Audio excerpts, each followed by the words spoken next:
Hi, Kayla. So, your project is about your sister, your relationship with your sister, her, it sounds like maybe being a bit of a surprise of a sister that you thought you were just going to be an only child your whole life, and then you got a baby sister, and just the joy that she brings to your life and the playfulness of her, which definitely comes through in these images.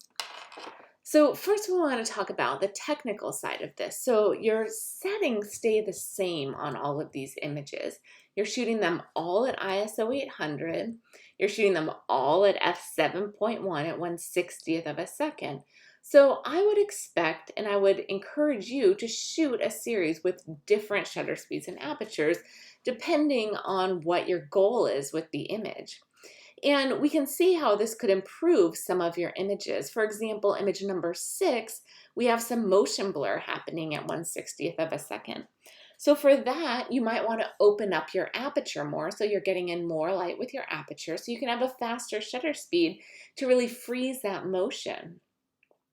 And then an image like image number 7, if we look at that larger, we can see that your depth of field doesn't allow her eyes to be in focus.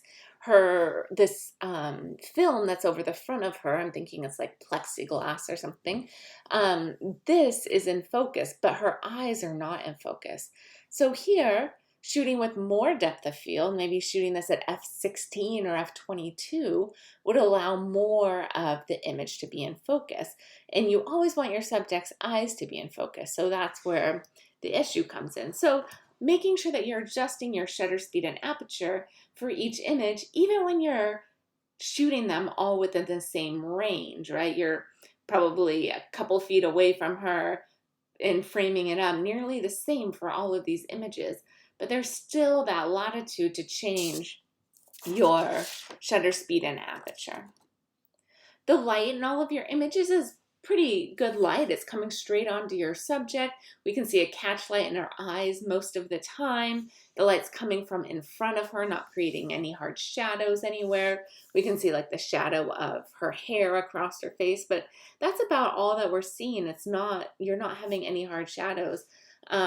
If you wanted to be more creative with the lighting, I would encourage you to change it for each image because that could drastically alter the image. So change it to be high side lighting, changing it to be right in front of her, changing it to be to the left side of her, changing it to maybe photograph a playful image with it coming from below her, which we don't normally recommend, right, above or below. But if you're being playful with them, which you are here, there might be an appropriate time.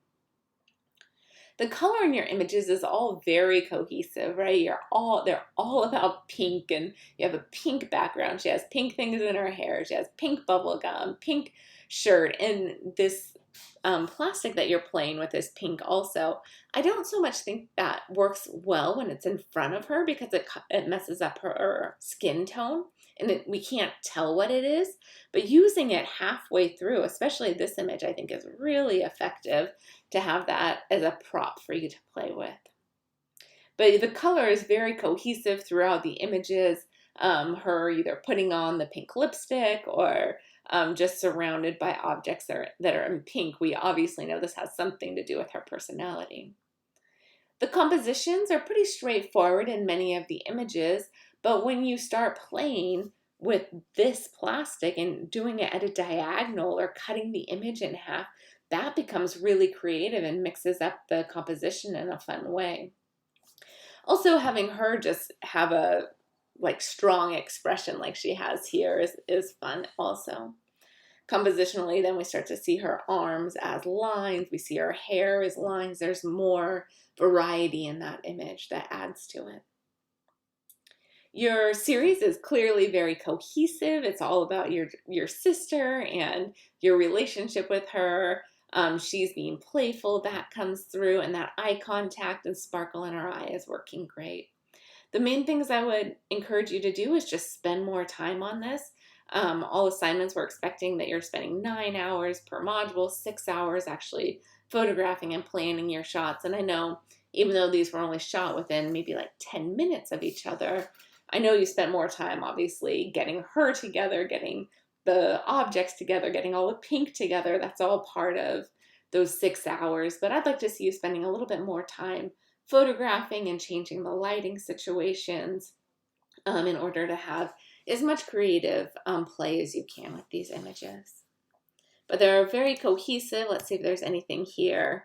This is nice that you're changing up your angle of view, like really dramatically here. And this is fun too, having our whole face covered by the bubble. I think these two would be great additions. Again, that pink over her face starts to be a bit more of a distraction than an additive. Oh, they're so fun.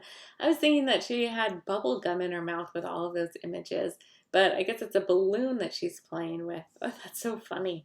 Yeah, that totally tricked me, and I thought she was just playing with bubble gum.